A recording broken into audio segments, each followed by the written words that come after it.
Reverendíssimo Padre José Augusto, muito digno pároco desta comunidade de fé que está sob a égide do glorioso São Cristóvão.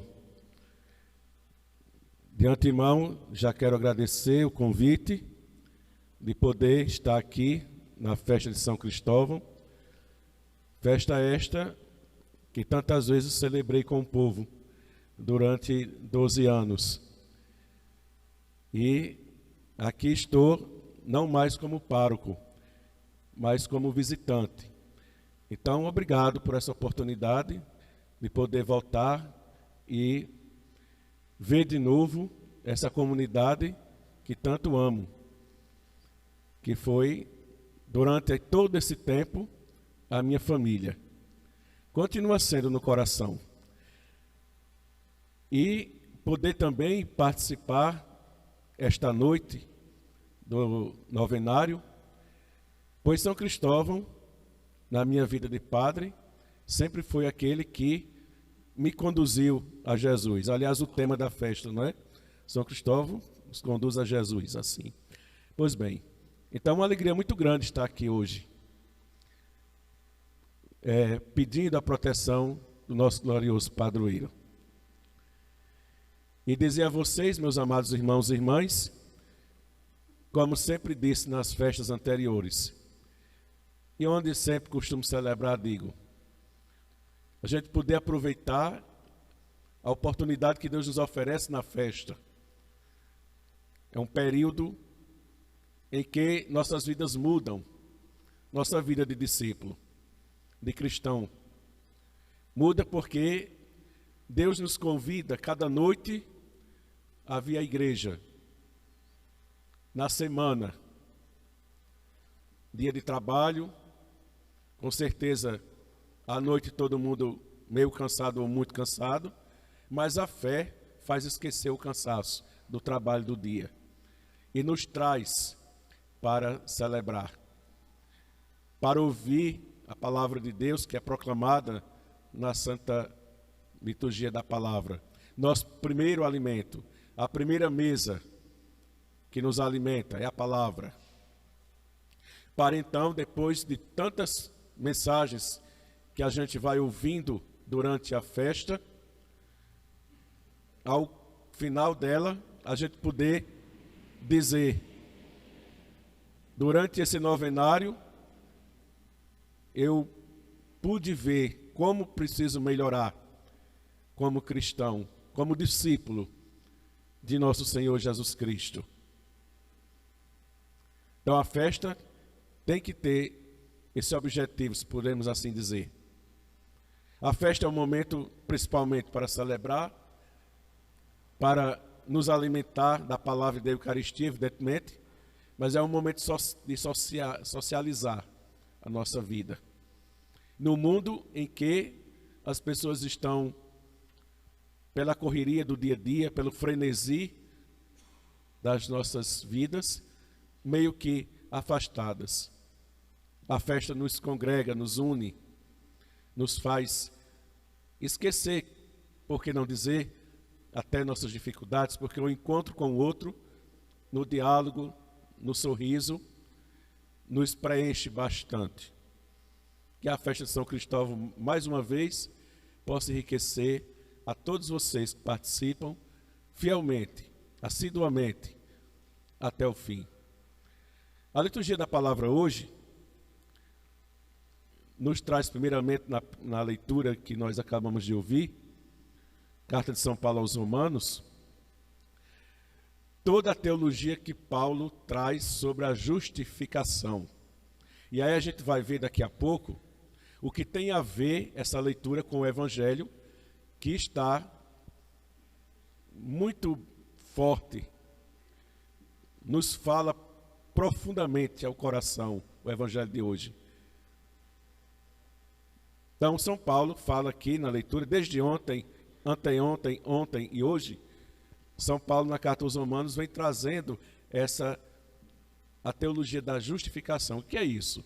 Justificação é a gente poder pertencer a Cristo simplesmente pela fé. Daí Paulo recorrer a Abraão né? Ele remete a Abraão, cuja fé o fez um grande homem. Pela fé, Abraão se tornou o pai de todo mundo. E nós também, pela fé, e aí que está a justificação, nos tornamos em outros Cristos. Há uma configuração a Cristo, cabeça da igreja, pelo santo batismo. Então a justificação é quando? No batismo. Pertencemos a Deus. Por esse motivo, amados irmãos e irmãs, o nosso batismo deve ser muito bem vivido. A começar por lembrarmos dele. A começar por valorizarmos, celebrar a data, pedir instantemente a Deus, nosso Pai, que façamos jus a este santo sacramento que recebemos. No final de contas, ele é a porta dos outros sacramentos e é a porta da salvação também, porque Jesus falou em Marcos: quem crê e for batizado será salvo. O batismo é a porta da salvação, nos justifica. São Paulo usa essa linguagem, justificação ou justiça.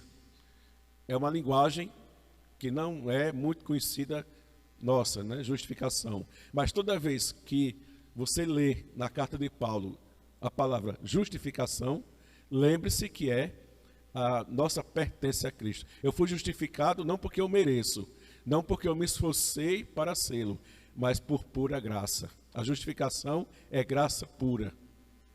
Por esse motivo que nós devemos viver segundo essa justificação, segundo o nosso batismo. Pois bem, uma vez que a gente tem consciência de que foi justificado, pertence a Cristo, é batizado, e com o batismo a gente se torna outro Cristo, e portanto santos, depois vem a vida de combate, porque essa graça que nos foi dada no batismo, que nos justificou, não garante a nossa salvação sem que nós participemos. Porque, como dizia Santo Agostinho, o Deus que te criou sem ti, não te salvará sem ti. Há de ter, sim, a nossa parte. Deus quer que nós também tenhamos mérito na nossa própria salvação. Mas entendamos, primeiro é a graça que nos ajuda.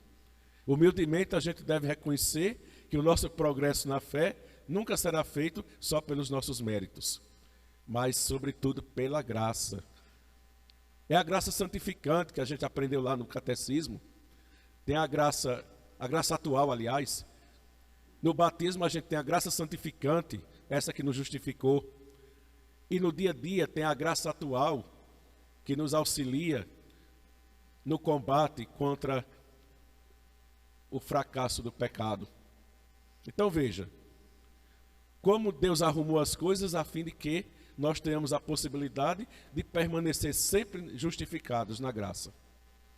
Mas aí vem a liberdade que o próprio Deus nos concedeu. Deus não gostaria que nós fôssemos marionetes em suas mãos, onde ele pudesse controlar a gente. Que graça teria para Deus se todo mundo fosse todos santos, sem pecar, só porque ele está controlando?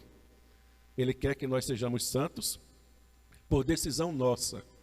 Ele quer que nós continuemos fiéis àquela justificação que ele deu, aquela graça santificante que foi dada de graça mesmo. Só cabe a nós, então, prosseguir. Por isso, que no evangelho de hoje, o evangelho até já começa dizendo assim, o evangelho de Lucas: naquele tempo, milhares de pessoas se reuniram a ponto de uns pisarem os outros.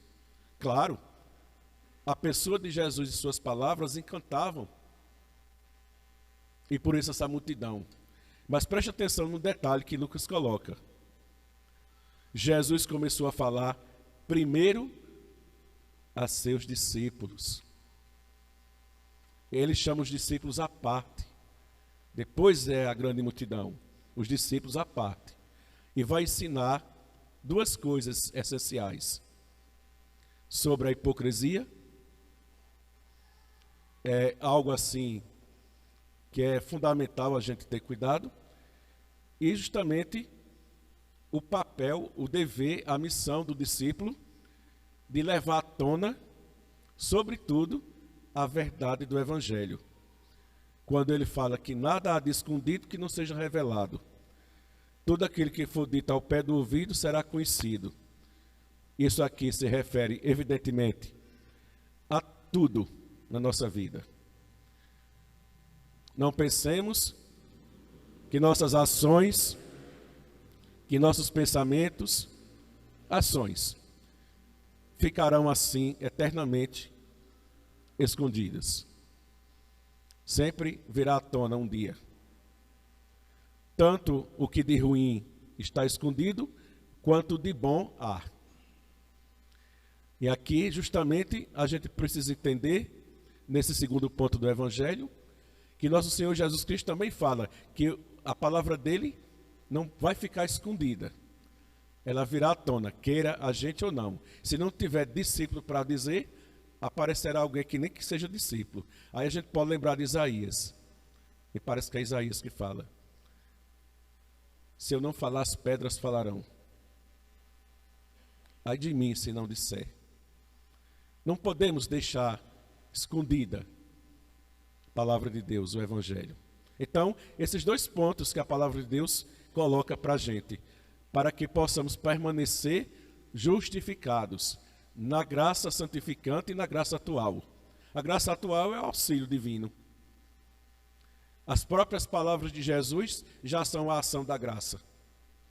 Naquele dia que ele chamou os discípulos, mas também hoje, no nosso dia a dia. Como é que a graça atual nos avisa dessas coisas? Nos ajuda. A voz da consciência. A nossa consciência vai dando sinais de alerta quando a gente precisa fugir de algo, quando a gente precisa avançar também, quando é para a gente falar do mesmo jeito. Deus sempre está agindo através do seu Santo Espírito, o Espírito que habita dentro de nós pelo Santo Batismo. Mas vamos lá para o primeiro ponto. Tomai cuidado com o fermento dos fariseus, que é a hipocrisia. A palavra hipocrisia vem do grego upócrisis, que significa encenação, representação, ou se quiser, máscara. É como aquele personagem do teatro que põe a máscara. Ele é um personagem. Ali quer dizer, está ali o personagem, mas o que está fazendo às vezes do personagem não é aquilo que ele está representando. Ele está fazendo uma encenação no teatro. Daí também aquela máscara que às vezes coloca é a palavra hipócrisis. Encenação, máscara, representação. Qual é o cuidado que Jesus quer que a gente tenha? A gente de vez em quando não ser hipócrita. É um grande perigo que todos nós temos e que de vez em quando a gente pode cair. Mas não é tão importante o fato de cair. Importante é que tenhamos consciência de tal pecado se porventura cairmos e buscar voltar. Aqui, nas entrelinhas, está sempre o apelo de Jesus voltar à graça santificante.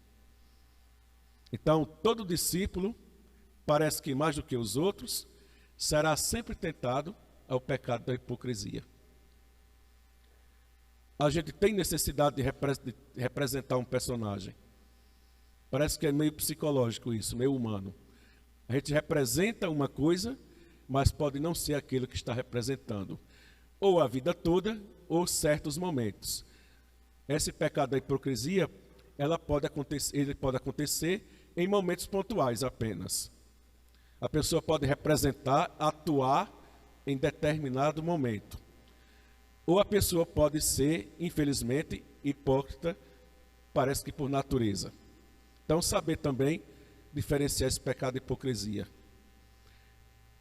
Jesus está falando aqui para os discípulos, ter cuidado com o fermento dos fariseus, porque os fariseus eram hipócritas. Tinha toda aquela encenação de homens da lei, de homens da palavra. Eles eram portadores da palavra, do conhecimento. No evangelho dessa semana, Jesus até disse: Vós que tens a chave da ciência, nem entrais e nem deixais os outros entrarem. O evangelho dessa semana. Hoje é como que é uma continuação.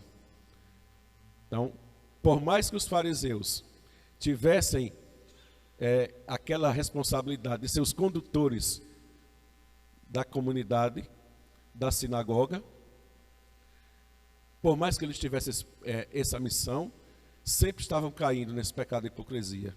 Porque, por exemplo, quando impunham a todo Israel que vivessem a pureza ritual, tinha, por exemplo, uma lei deles lá que, ao sair de casa, teria que voltar, lavar as mãos para a refeição. Não por higiene, mas sim por um rito de purificação. Mas às vezes nem eles faziam isso. Da sexta à tarde até o sábado, só podia caminhar 613 passos. Isso era uma lei para os outros. Tinha deles que não cumpriam essa lei. Eles ensinavam os outros, faziam aquela encenação, como que praticasse, mas era só o fardo para os outros. Aí está justamente a hipocrisia. Mas a hipocrisia também se revela de diversas faces. Ela pode também, e esse é um pecado que qualquer um de nós pode cair, no fingimento, na falsidade. Podemos dizer que a falsidade é um resultado da hipocrisia também, é irmã da hipocrisia. A pessoa pode perfeitamente encenar uma coisa para o outro, mas por trás ela pode ferir o outro, ela pode condenar o outro, prejudicar, pode justamente caluniar o outro, mas quando está com o outro, faz a encenação, como se fosse amigo, como se fosse colega, como se fosse alguém próximo. É próximo só na frente. Por trás, é capaz de destruir o outro, é capaz de colocar o outro para os outros, como se ele não fosse nada. Também isso é hipocrisia. E todo discípulo corre esse risco, principalmente o discípulo. Por isso que Jesus chama à parte só os dele. Porque cada vez, meus irmãos e irmãs, que a gente se aproxima de Deus, cada vez que a gente quer ser fiel a Ele, tanto mais a tentação de viver o contrário daquilo que a gente até quer, daquilo que a gente professa. Vai ser sempre uma tentação até o fim da nossa vida. Cabe a cada um de nós, como discípulo, combater esse danado do pecado da hipocrisia. Né? Então, o apelo que Jesus faz primeiramente no evangelho de hoje é esse: cuidado com o fermento dos fariseus. Por que ele usa a simbologia do fermento dos fariseus? Porque vocês sabem, o fermento, ele leveda a massa, é ele que faz a massa, como é que diz, crescer. Ele está escondido, mas ele está agindo. Ninguém vê a ação do fermento. Quer dizer, ninguém vê o fermento, vê a ação dele. Ele se esconde, mas está agindo. Então, o fermento dos fariseus. Deus nos livre, Jesus tem que dizer isso da gente. Nós somos discípulos dele, mas mesmo assim, ele sim nos chama aqui. Essa noite de festa, essa noite bendita, esse apelo dele é para cada um de nós. Para nós padres, e para vocês também, o perigo da hipocrisia. Mas como disse, meus irmãos, o fato de cair nesse pecado, Deus tolera. Mas Ele quer da nossa parte, primeiramente, o reconhecimento, na humildade reconhecer que caiu no pecado da hipocrisia, mas que não quer voltar a esse pecado. O segundo ponto do evangelho de hoje é justamente essa questão que ele fala, do que tudo que está escondido vem à tona. Nada do que há escondido ficará escondido, virá à tona um dia. Todo ato tem uma consequência. Às vezes, a gente meio que fica revoltado com as situações da vida, achando que muitos que, por exemplo, são injustos, cometem injustiças, muitos que se beneficiam de forma desonesta das coisas, parece que tudo na vida deles está tudo bem, e só a gente que é fiel a Deus que sai perdendo. Às vezes dá essa impressão. Quem pratica o mal sempre se sai bem, quem é de Jesus parece que só leva para trás. Mas, como Jesus disse, nada de escondido ficará escondido. Aquele que pratica injustiça, aquele que vive pisando os outros, um dia vai vir à tona. Um dia haverá justiça. Nada ficará escondido. Então, se por um lado é assim, também por outro lado, nada ficará escondido da palavra de Deus também. E aqui está a nossa missão de discípulo. Não ter medo de levar à tona essa palavra. De que essa palavra vá para os telhados, como ele fala aqui. Será proclamado sobre os telhados. Pois bem, meus amigos, eu vos digo, não tenhais medo daqueles que matam o corpo, não podendo fazer mais do que isso. É tão bonita essa parte. Vou mostrar-vos a quem deveis temer. Temei aquele que, depois de tirar a vida, tem o poder de lançar-vos no inferno. Se a gente parar para pensar, muitos de nós, discípulos, a gente tem medo da pessoa errada. Tem medo do homem. Não teme a Deus. Tem que temer a Deus. Porque às vezes a gente, com medo do mundo, a gente não fala a verdade. Está com medo do mundo matar. Foi o que Jesus disse. Eles não podem fazer mais do que matar o corpo. Pior é perder a vida eterna. Não é pior perder o corpo. E eu termino, meus amados irmãos e irmãs, dizendo a vocês que uma das maiores alegrias de padre minha, depois de 21 anos de padre, eu tive uma das maiores alegrias da minha vida. Eu nunca vou esquecer dessa alegria. E essas palavras de Jesus aqui sempre me fortaleceram.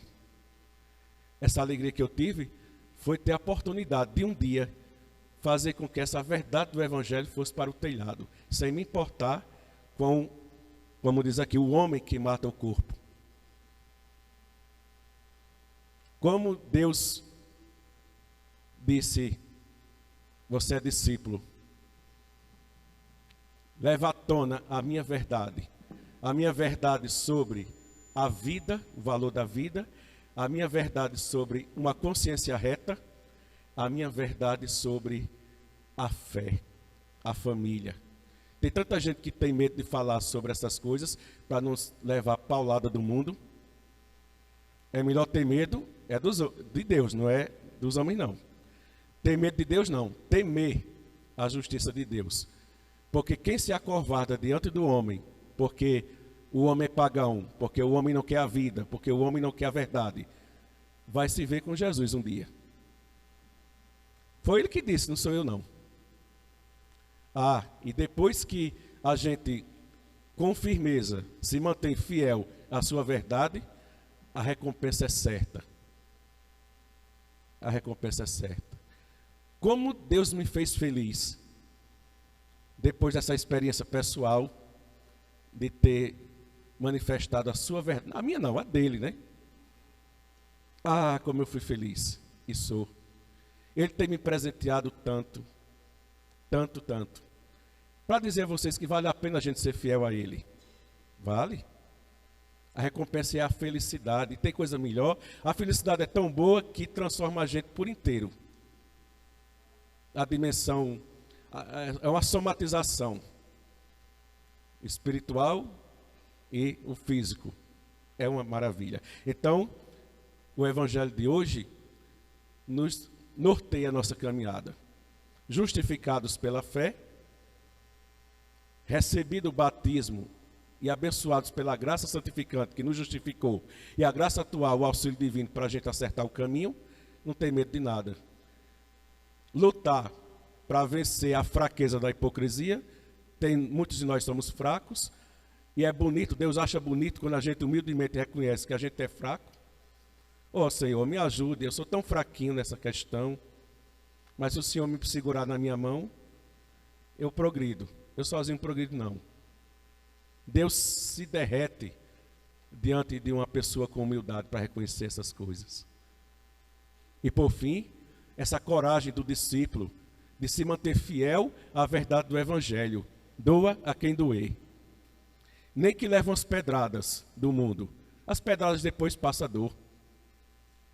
E fica a felicidade, o orgulho de dizer assim: como Deus me foi fiel, concedendo a alegria de poder sofrer pelo seu nome. Não tem nada melhor. Agora eu entendo porque os santos no século I eram doidos para sofrer o martírio. E viviam pedindo a Jesus, a Deus, a oportunidade de sofrer pelo nome dele. A gente lê isso na Bíblia, a gente conhece pela história da igreja, mas é gostoso quando a experiência é com a pessoa. Então, que nesta festa santa de São Cristóvão, cada um de nós saia bastante fortalecido para ter o santo orgulho de levar à tona nos telhados tudo que for a verdade do Evangelho e continuar no combate contra o pecado da hipocrisia e contra os outros pecados também, que eles nunca vão deixar de nos rodear e tentar também. Só na graça divina e na vontade de ser discípulo é que a gente vai progredindo e vencendo. Que São Cristóvão nos ajude, como muito bem colocado pelo tema que o padre e sua equipe escolheram, ele é o nosso condutor até Jesus. Eu saí da paróquia, mas eu continuo pedindo a intercessão de São Cristóvão, como poderia não pedir, em tudo, para ele me conduzir, não só nas viagens de carro, porque ele é padroeiro do motorista, mas também na grande viagem que a gente já começou um dia e só terminará na parousia.